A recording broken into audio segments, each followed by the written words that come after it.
What the fuck is up on a Saturday afternoon?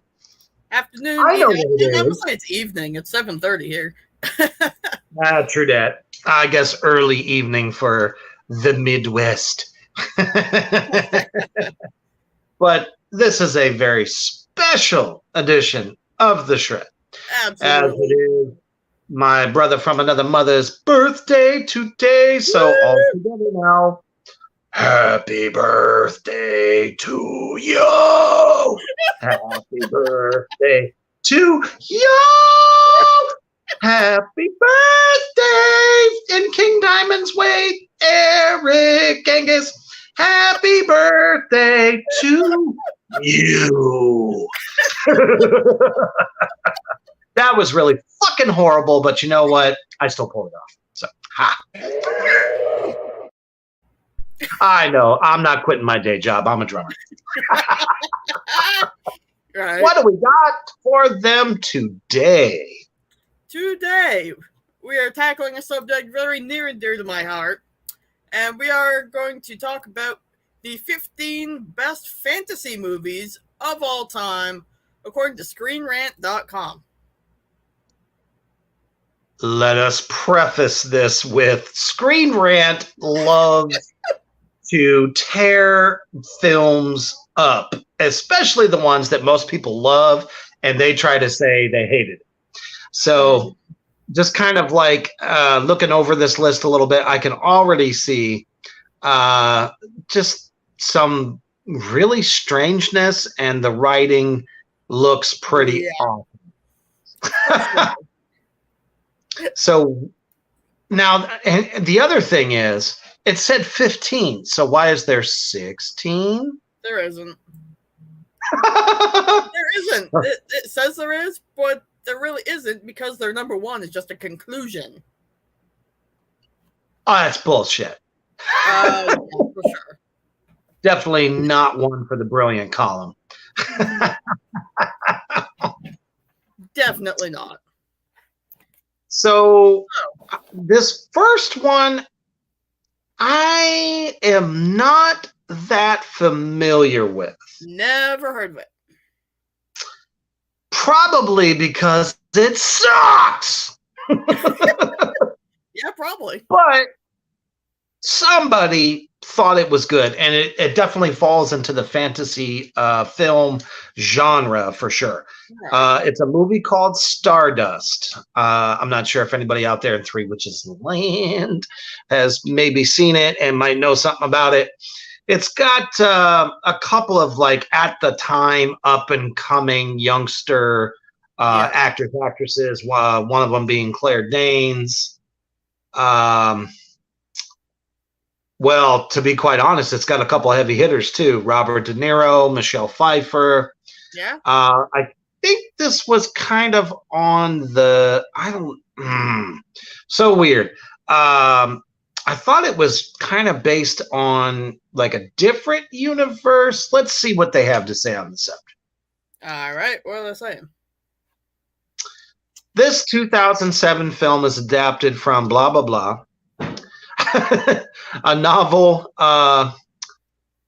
called Neil Gaiman. Yeah, that's the name of the author. Oh, that just totally fucked me up because they didn't actually say the name of the thing in the sentence. So my bad. Oh yeah, right, it says adapted from Neil Gaiman novel of the same name. Oh, okay. I hate it when they do that. It fucks with me. I don't know about y'all, but it does with me.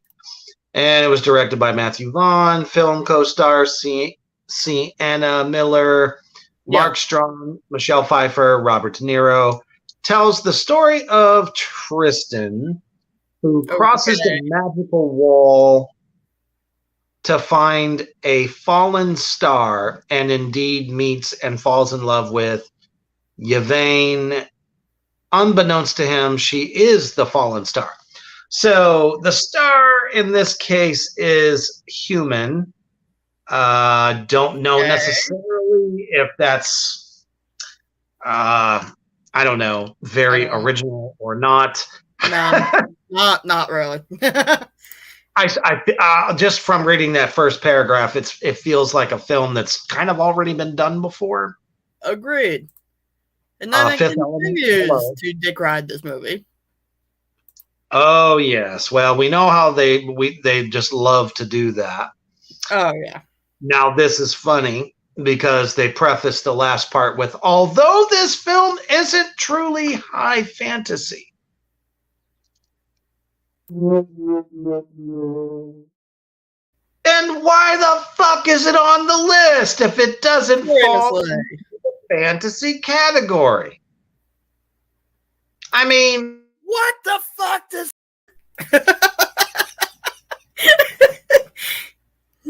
yes, god damn it. How many times must we suffer these lists that put shit on there that doesn't even belong in the category? Exactly. We need to come up with a category called "This Doesn't Fucking Make Sense." Agreed. And these writers, they always, kind of out themselves about, well, it doesn't belong here, but this is why we felt it should be mentioned. Fuck you. Agreed. Fuck you. There are enough fantastical elements in the story to garner its inclusion on this list. Another force-fed bullshit statement. Yep. You might as well have just come out and said, I'm an asshole. I suck. I love this movie. You don't. It doesn't belong on here. But we're going to stick it. So the world is fleshed out well enough, but in this case, it's the characters that really make it stand out. Okay, I'm all about good acting. I'm fine with it. I don't think that makes it the top 15. So, and then it goes on to say something really fucking stupid. Yep. Besides the go figure, right? Besides the fact that it introduced mainstream audiences to The Man Without Fear, the chemistry between Cox and Danes is one of the things that really holds on the film together. Oh, so officially, this film is in this motherfucker's spank bank. Apparently. That does not get top 15 best of all time just because you can spank off to it. No. Just because, you slap on a tutu and, a binky and, a little baby hat and like to sit there and watch the film doesn't mean that it belongs on this list. Exactly. Moving the fuck on. Moving on. Oh, how can you put this far down on the list? Come on. That and not only that, but does it really belong on this list though? Oh, I don't know. I mean, there's a few like magical type elements and creatures and stuff, so sure. I guess. I mean, it's a film that is near and dear to my heart, and I still watch it to this very fucking day. But all right, well, and I have to agree with you that since they did take the plunge to put it on there, it should be way higher up. Agreed. And while maybe it does, maybe it doesn't belong on here, at least it's actually a good movie that we love. So, okay, fine. I'll give Monty Python the Holy Grail a pass. It can be on here. Awesome. You got to take this one, or do you want me to? I'll take it. Arthurian Legend got a hilarious makeover with the release of this 1975 film helmed by Terry Gilliam and Terry Jones.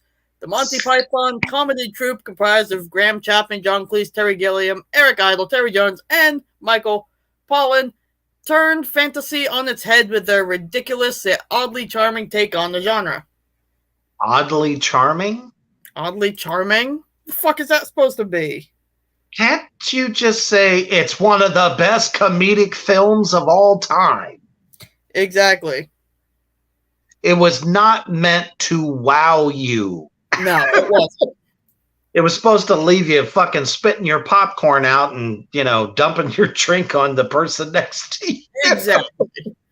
It goes on to say, this film is special for many reasons, not in the least is the over-the-top and incredibly charming take on well-known and frequently adapted source material. It's not often a parody is considered one of the best in the genre, but it's the Python's ability to take the absurd and run with it that puts this one at the top or near the top of every best comedy list. There have been plenty of adaptations of the story of Arthur and his Knights at the Round Table, but none are so absurd or fun as this one.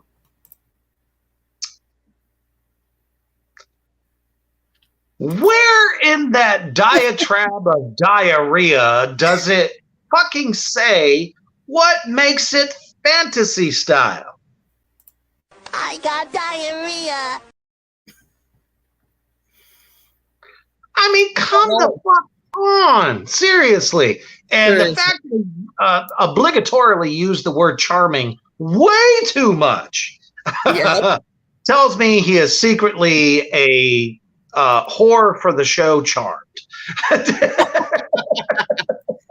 And the fact that he started it off with saying, his film helmed by Terry Gilliam and Terry Jones, and then names everyone in the troupe, including those two again, is completely ridiculous. Everything about it is irrelevant to why it belongs on the list. Exactly. And then go so far to say it should be at the top of every comedic list. Okay, well, that may be so, but you put it on this one. So pair it together. Tell us why.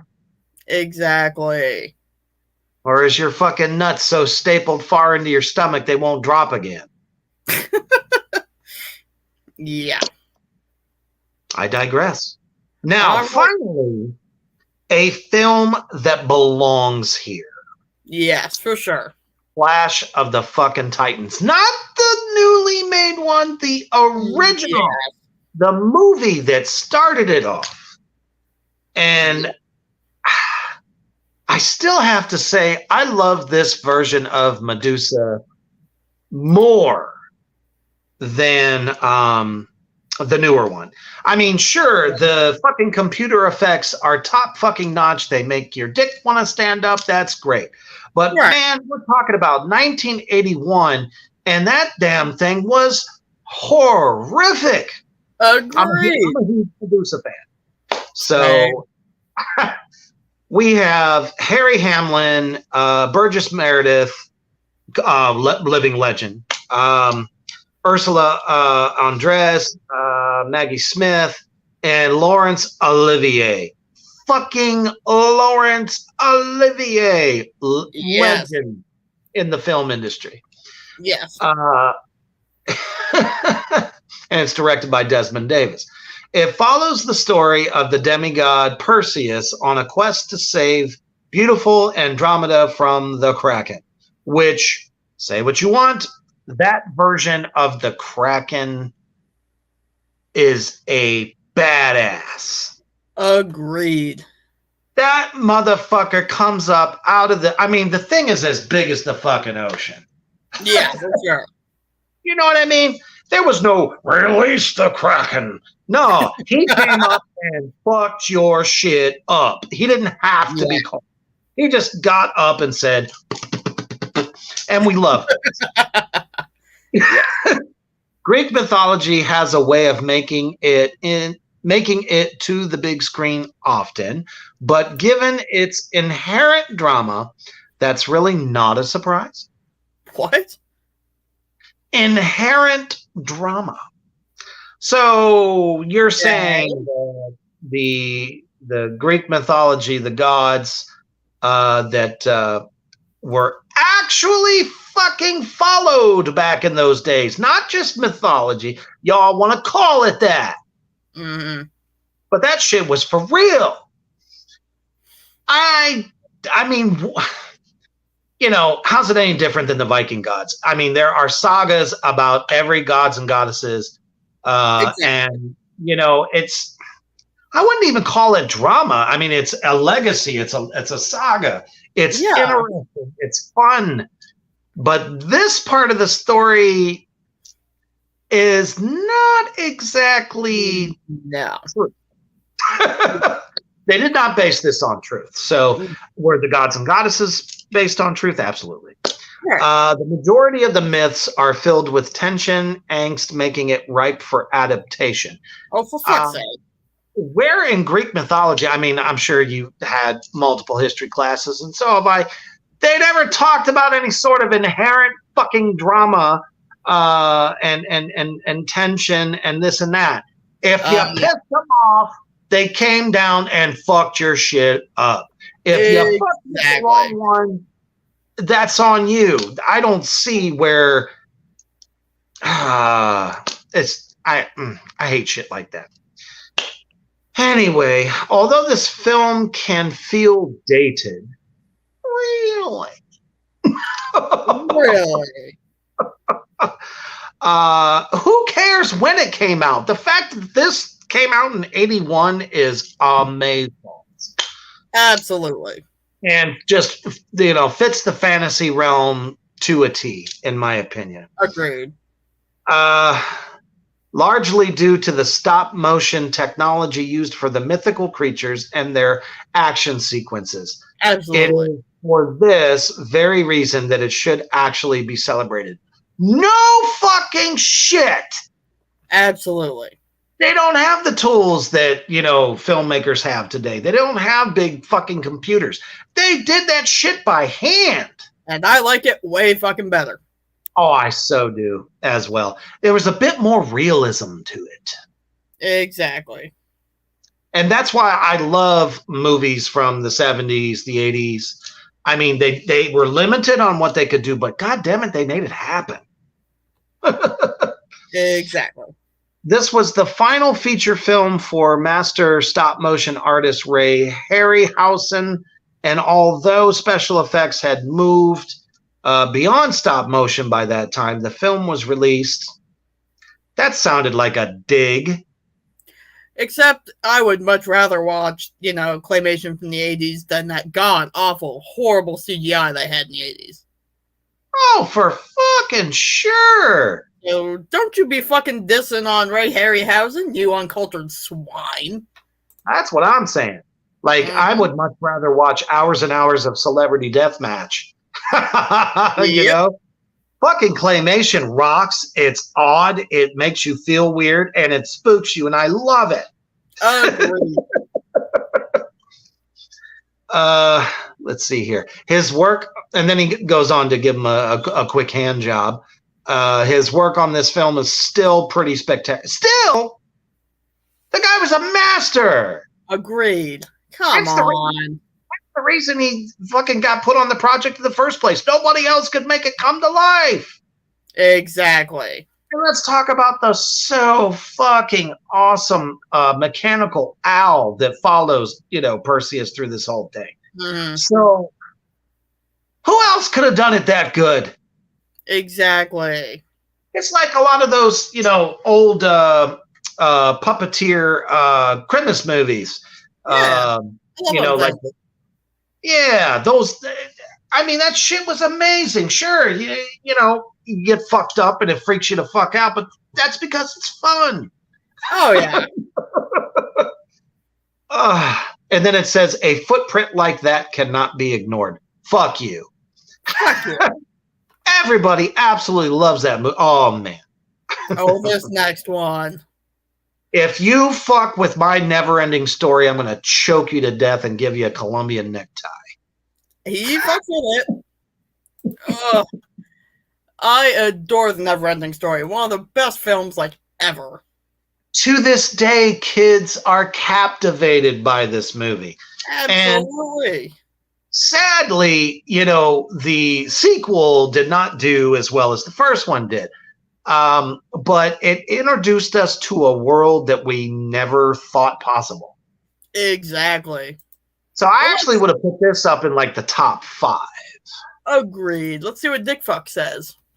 This 1984 film holds a special place in many hearts. No shit. Really? We didn't know that. Directed by Wolfgang Peterson and starring Noah Hathaway, Barrett Oliver, and Tammy Stronach, the film tells a story within a story as 12-year-old Bastian reads about the adventures of Atreyu, who's on a quest to stop the Nothing from taking over Fantasia. But nothing is as it seems, and Bastian finds himself an integral piece of the puzzle. Oh, that just told me so much. Not to mention that is just a horrible synopsis.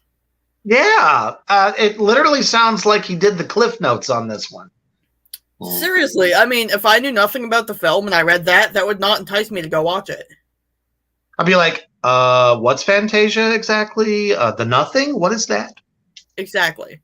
So for any kid who grew up in the 80s, or whose parents did, this film is probably their first introduction into high fantasy. Beg to differ. Agreed. Dark Crystal? Princess Bride? Labyrinth? Labyrinth? Although it deviates from the rules set out at the beginning of this post, it belongs on the list for one simple reason: it has a dragon in it. That's fucking bullshit. You know what? I'm doing it. I'm doing it. Please.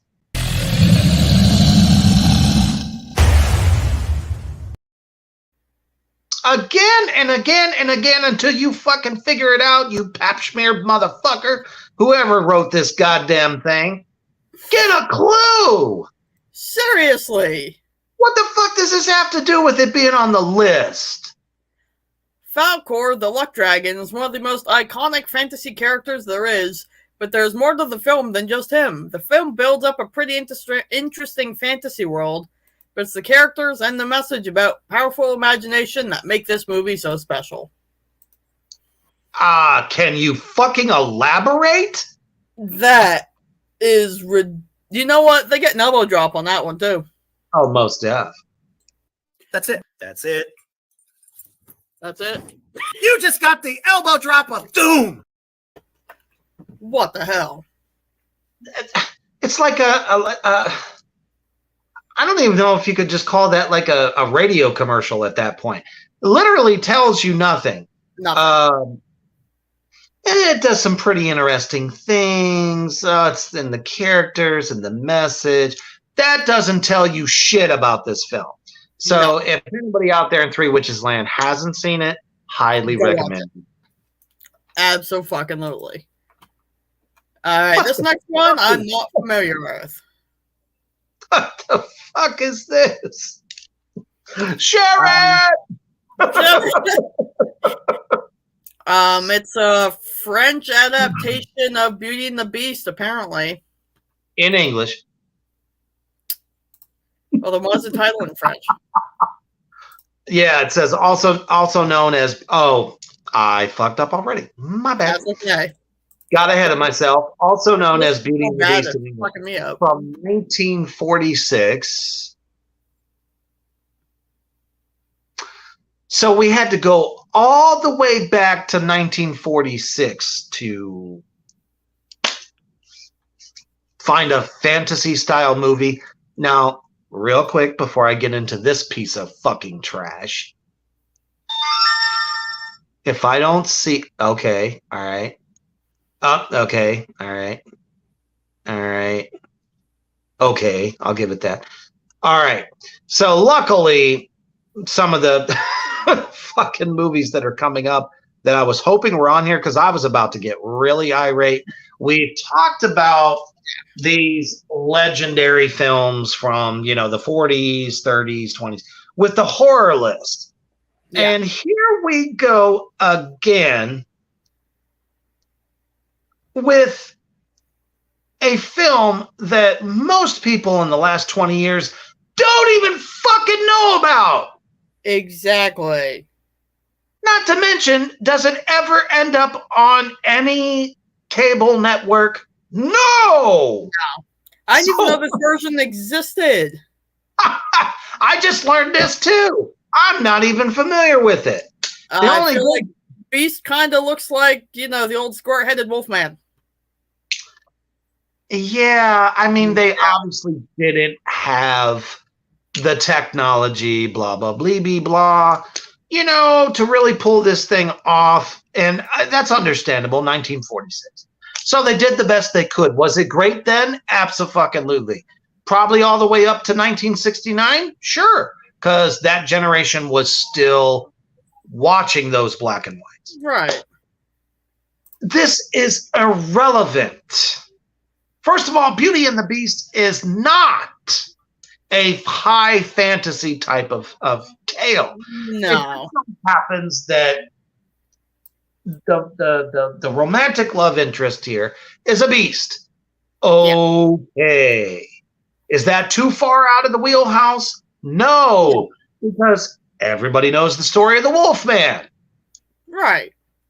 So I don't know. I'm looking at more pictures. He straight up just looks like Wolfman. Pretty much.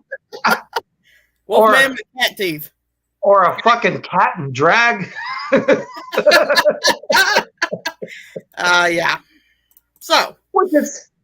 That's all fine, well, and good, though, but does that create a fantasy for us? No, it looks like they fucking stole somebody's cat, threw a wig on it, and said, here, do the voiceover. Come on, tell me I'm lying. You're not. Yes.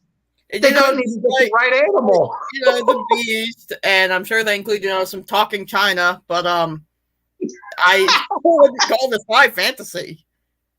Not even fucking close. You'd have to be high to call it fantasy. Okay. And then the whole rest of the description wants to talk about the Disney adaptation in 91. So why did you put it on the list, you stupid fuck? I ain't reading that. No. Dreamlike sequences. Ooh. Ew. In 46, they were all about the opium. So I'm sure it was just as much of a dream for them as it was for the audience. Yeah. Fuck tards. Enough about that. Moving on. I can kind of get down with this. I'll let this one slide. It's okay. Just because this was like one of my all-time favorites growing up. I would watch this movie like at least once a day for quite a while.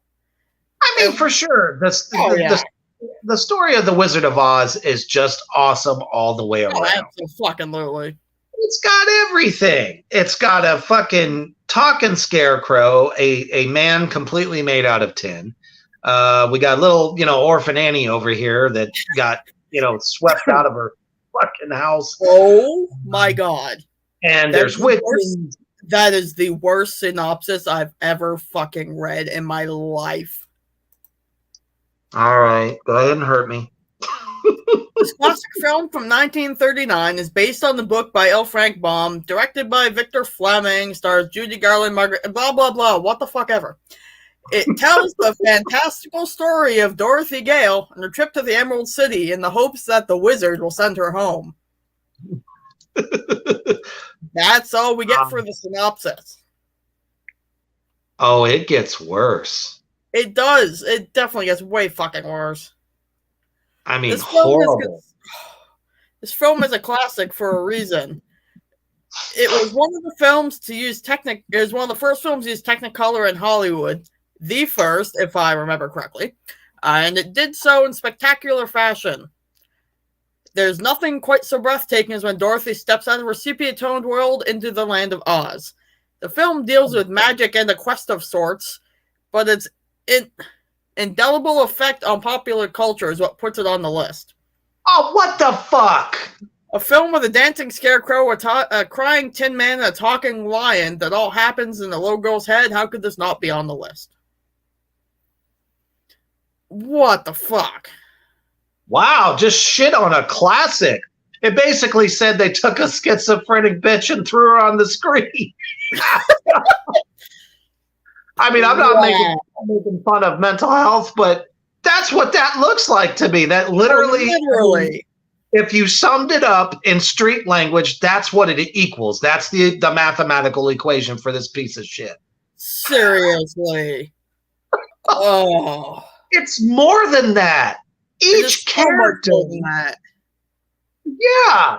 Each fucking character Mhm. has a very specific backstory, each one of them. And it They didn't adds. even mention the goddamn like the flying monkeys, which is like one of the hardest like evidence we have towards actually calling it high fantasy. And they were scary. Oh yeah. They were not nice. No, they weren't. So it's just like every part of this story is so intricate and important, and just kind of, in my opinion, develops this land of Oz.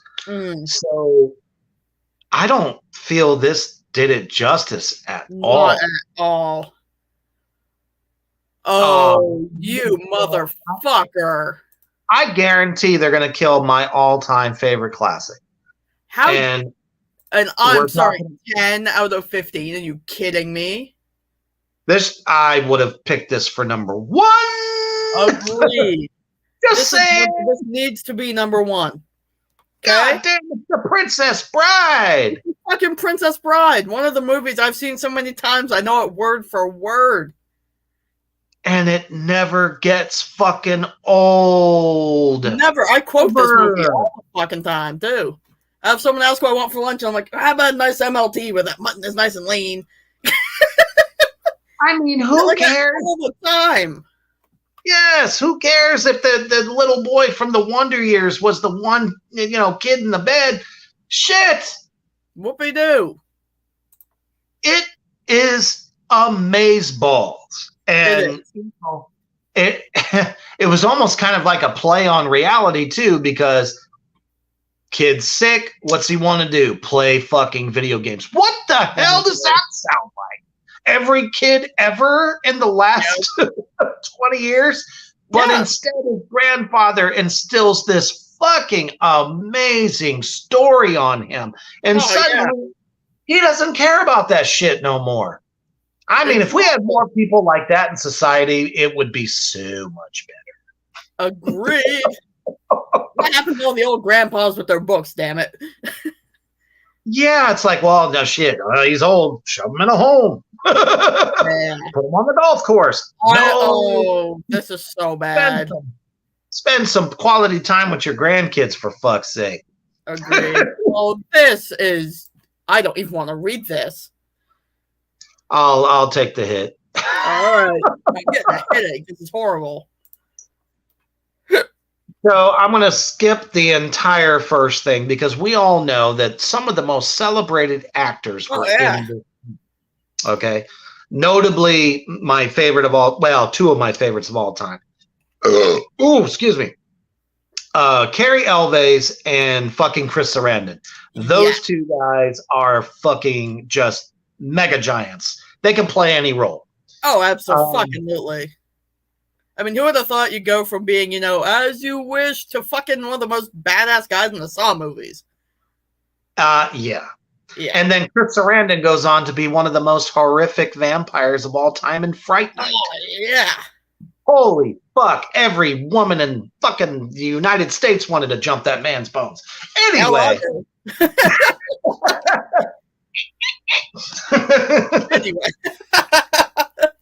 It tells the story of Buttercup and her adventures to be reunited with her one true love. All right. I mean, is that really all it is? You just skipped over the very first thing we said about this movie. It starts by this awesome grandpa telling his fucking grandson this killer fucking story. Glossed right over it. Oh, yeah. This movie is pretty much perfect. The epitome of everything great about 80s cinema.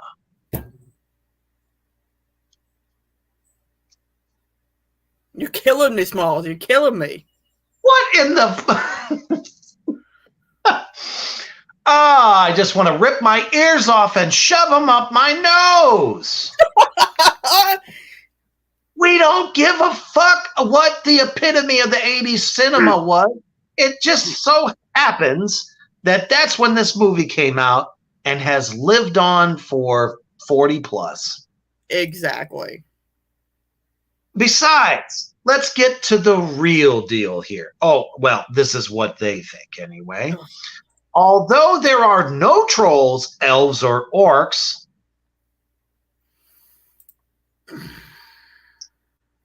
it contains plenty of other engaging ideas.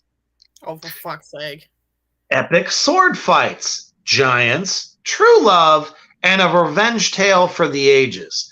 So you're telling me that just because it didn't have orcs or elves or any other fucking subcutaneous fucking monster, that it obviously doesn't live up to this person's ideology of what makes a good fantasy film.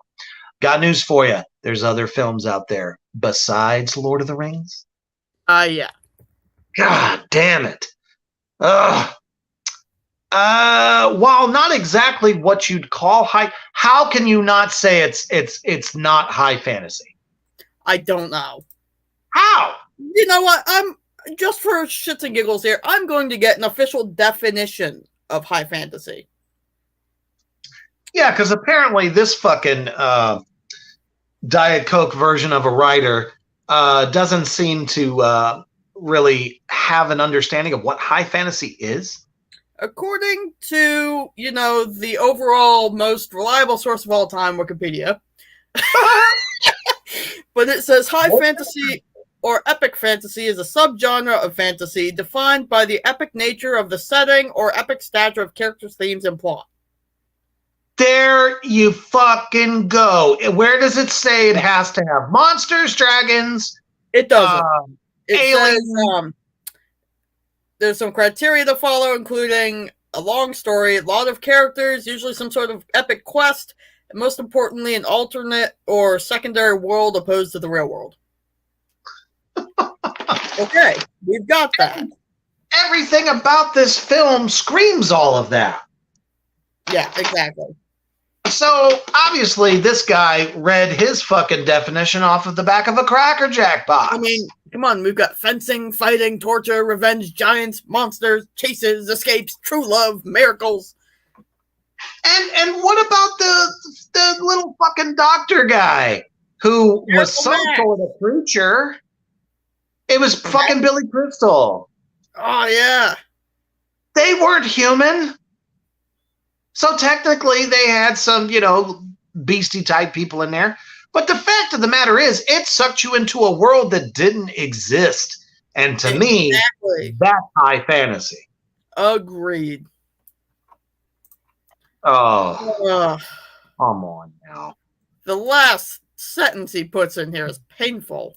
The film still has enough magic in it to be placed on the list. My goodness. What, you gotta be fucking Harry Potter in order to fucking be considered a fantastical film? Get the fuck out of here. Yeah. Shove both your thumbs up your ass. It's humorous and quotable and all around great time. I'm not reading the rest because you fucking suck. This next sentence is what really gets me, though. You can read it. You can't leave off a film that features a battle between the hero and a human-sized rat, now can you? See, I don't necessarily know if I can call Wesley a hero, especially at that point, because he was still being, the Dread Pirate, and you thought he was just hardcore kidnapping her, right? For the most part, but, in the end, it was him coming back for her. I mean, yeah, but I don't know. You just didn't know. No. You knew, but you didn't know. You know what I mean? Oh, here we go. Oh, no. Oh, Man, one of my other all-time favorites. They say one thing about David Bowie, I'm going to just fucking throw my phone out the window. And, of course, we're talking about Labyrinth. One of the all-time greatest fantastical films that has spawned its own series even. Yeah? Oh, no. Oh, gods. All right. I'll read it, but I'm going to cry. The 1986 film was a collaboration between Henson Associates and Lucasfilm and was directed by Muppets legend Jim Henson His final film before he died in 1990. Yada, yada, yada. Now, mind you, this literally takes up the whole fucking first paragraph. It stars Jennifer Connelly and David Bowie, as well as a host of characters from Henson's Creature Creation Shop. Really? Nobody knew that. The story, the film follows the story of Sarah Williams as she ventures into the labyrinth to rescue her baby brothers from the clutches of the evil goblin King Jareth. First of all, they didn't even say her last name in the movie. I didn't even know that that was her last name until actually quite recently. I'm like, who gives a fuck? That one really wasn't that important to know. No, not at all. Not to just, mention, I mean, how evil can you really say Jareth is? I mean, she wanted her to take her brother away. She just got cold feet. I mean, exactly. Just saying. The film, which blends live action and puppetry, was a commercial flop, though over the years it has managed to gain a large cult following and greater appreciation from the critics. Oh, so it's only a good film if it is commercially successful. Apparently. Much like Henson's other works, it's the intricacies and idiosyncrasies of the puppets and the way they're handled by the puppeteers that make this film truly special. Not true. While I do love all the puppets, you know, we got all the little guys, we got Hoggle, we got Ludo, and we got fucking, you know, the puppets are fucking great, but what about the singing? Exactly. The music is amazing. Fucking notch. Oh yeah. The acting was was amazing. There's even really good chemistry between Sarah and David Bowie, and you'll never be able to tell me that movie's awesomeness is only because of the puppeteering.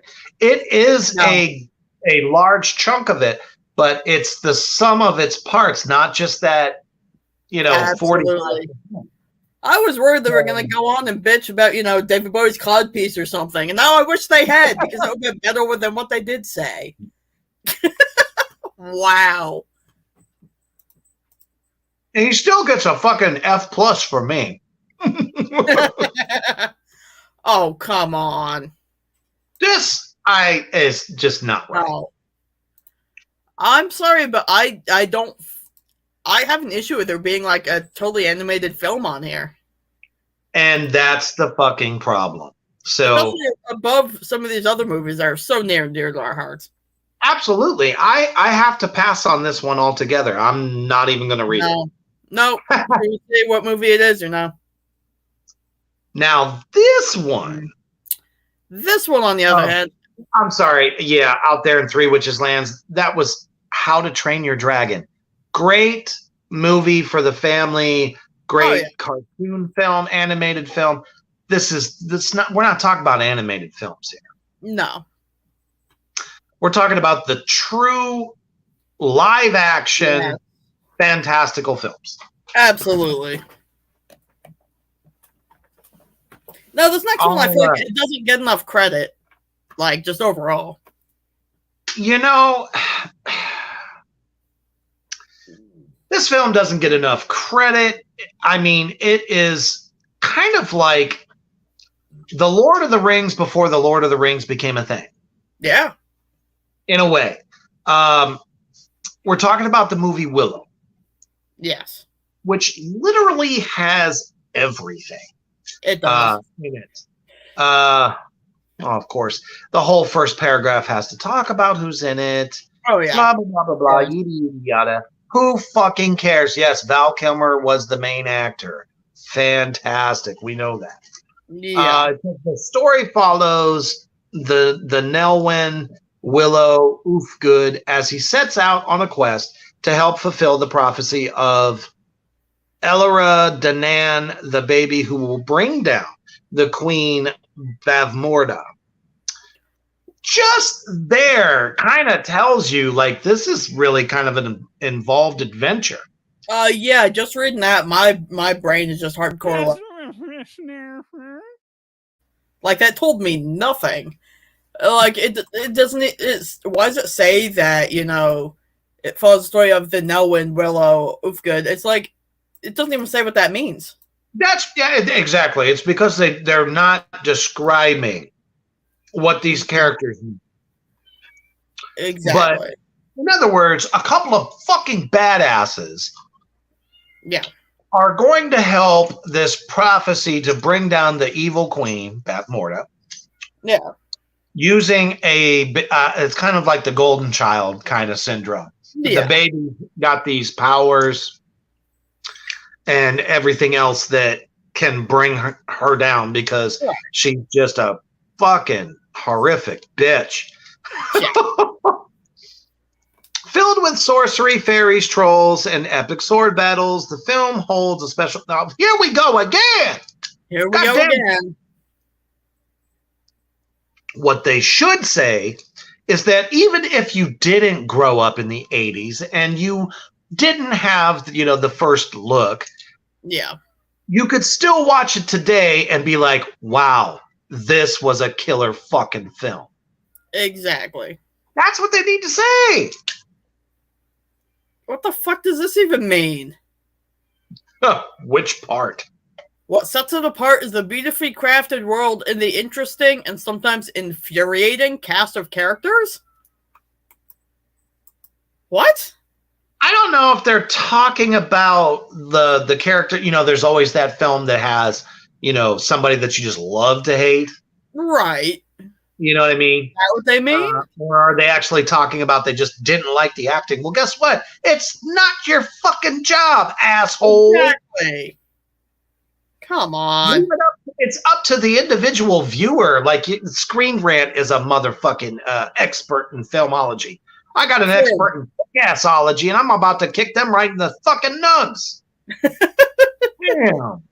All right, moving on. I actually didn't see this one. You know what? I also did not see this one. But I think we got time for at least one more of these.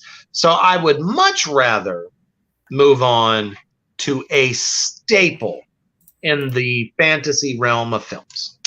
We've got plenty of time. Do we? Yes. Just trust me. Yes, we do. Oh, okay.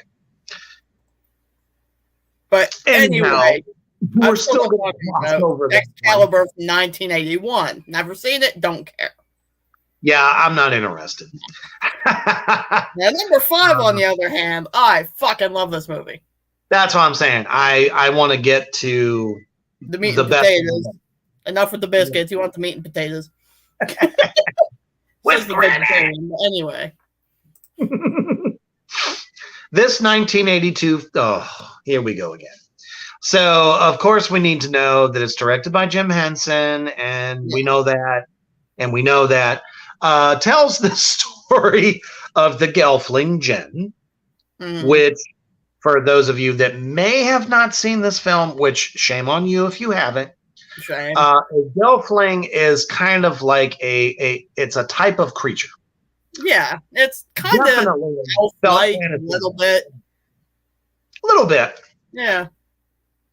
And his quest to restore balance to his fractured world by replacing the missing shard in the Dark Crystal. So the Dark Crystal is kind of like the Allspark from the Transformers. Yeah. So missing a shard means a shift in the overall energy in that world kind of thing. So that's what this film focuses on. Yeah. Now, this is great. To take up the rest of the fucking paragraph, they need to say that the film has no people in it. Nice. Why is that important? It's not. Do voice actors not count? Apparently, because there was some fantastic voice acting in these. They never could have pulled the fucking film off if they didn't have fucking voice actors. Agreed. This guy's a fucking stuffed shirt up his fucking Twatawaterus Rex. And then, of course, it ends it with the latter of which was considered groundbreaking for its time. Groundbreaking? Motherfucker, people are still watching this shit today.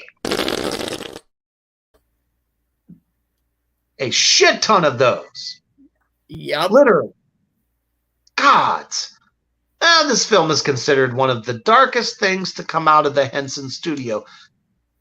He decided to try something a little bit spookier. Did anyone say that to Tim Burton when he decided to become the Corpse King?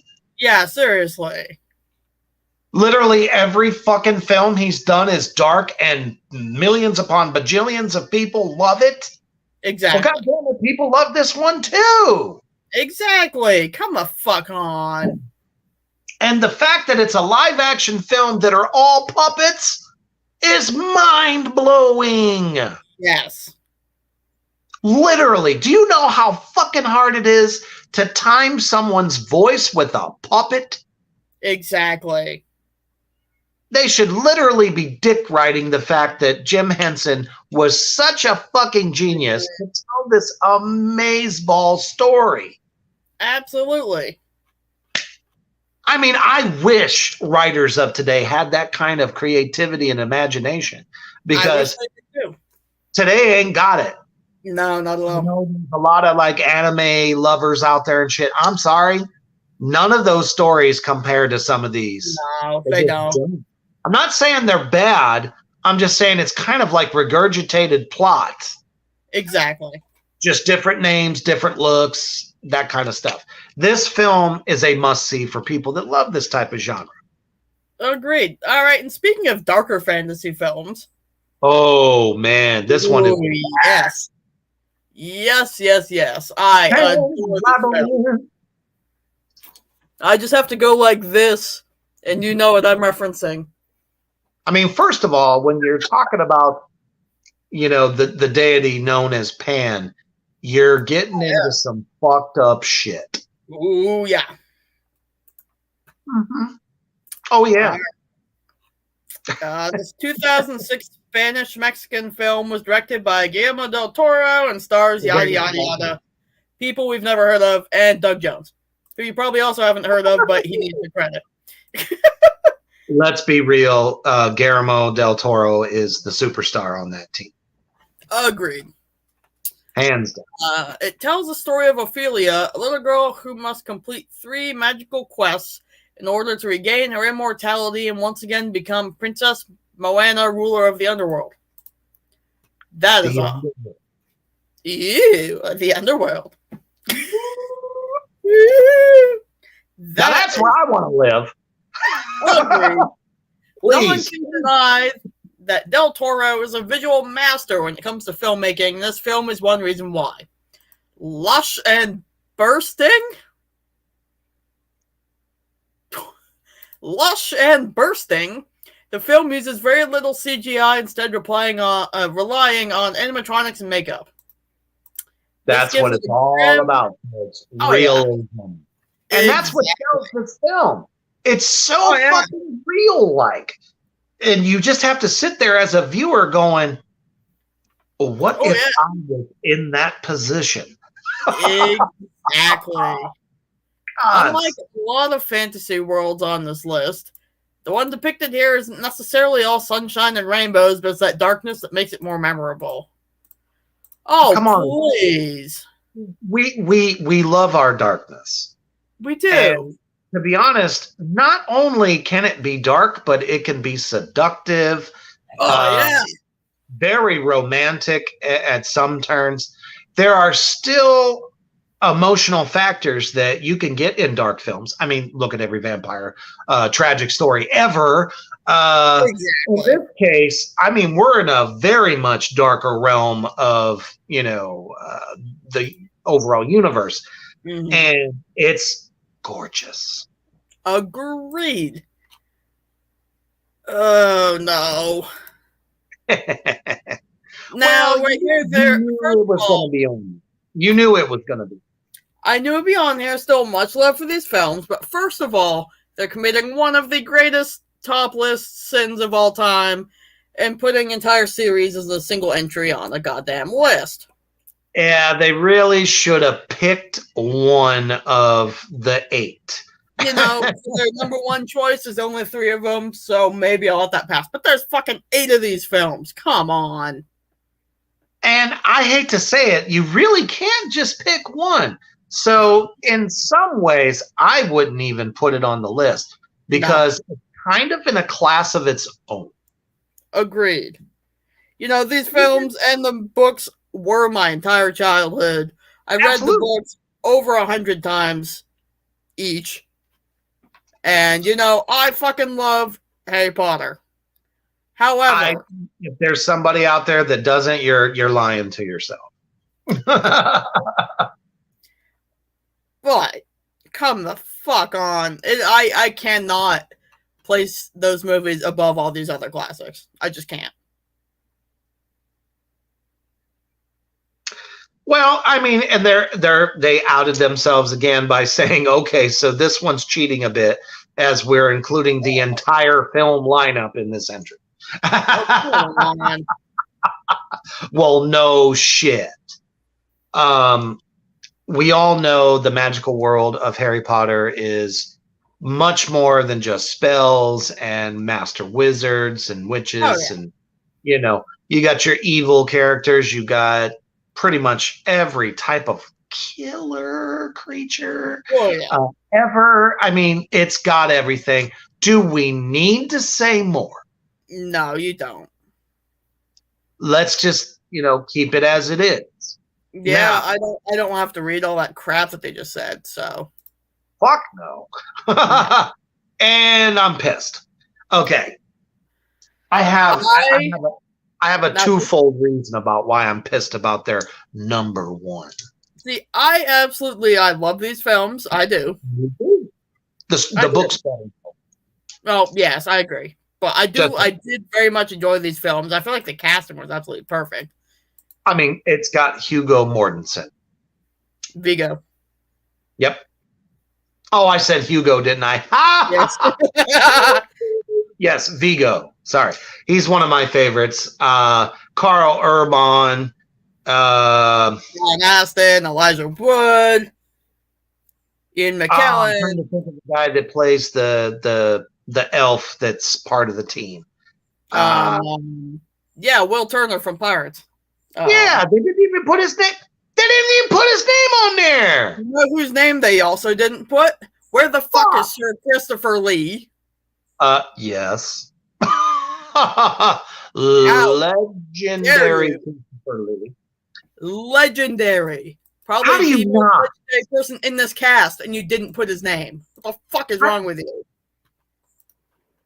You need to have your fucking asshole ripped out through your nose. Are you serious? Agreed. Nobody else could have played Saruman. No, absolutely not. Nobody else. Nobody.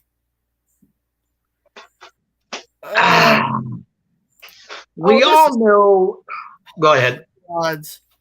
I'm just going to read a little piece of what he said here because it's pissing me off. Just a tad. Lord of the Rings is the pinnacle of the fantasy genre for a reason, as it encompasses everything required: an epic quest, a magical sword, beastly foes, magic, betrayal, and redemption. But it's so much more than that. It's interesting, followable characters, lush scenery, and a story full of heart. My goodness. Fucking hell. Fucking seriously. Okay. I knew Lord of the Rings would fall in here. Now, is it number one of all time? No. Absolutely not. You know, I think they could have put that down around 10, 12, and I'd be okay with it. I would have felt a little bit better if they chose The Hobbit instead, because those 3 films... Oh, I cannot agree with that at all. I have to say, I feel like it kind of like were better. I definitely disagree. I don't know. There's something about the way too much CGI. What's that? There's way too much CGI in the Hobbit films, especially the last one. That pissed me the hell off. They kind of had to, though. That's the problem. Yes and no, but like they went way overboard with it. I'm just kind of One more thing I on loved the. about the original trilogy is that there was so much practical stuff going on. I mean, yes, very much so. Um, I don't know. I'm always so torn between those, two sets of films. But But still, either top way, all time, I can't. no, I think Dark Crystal and Pan's Labyrinth and, Willow and Labyrinth and Princess Bride need to be in the very top. I absolutely agreed on that. Yeah.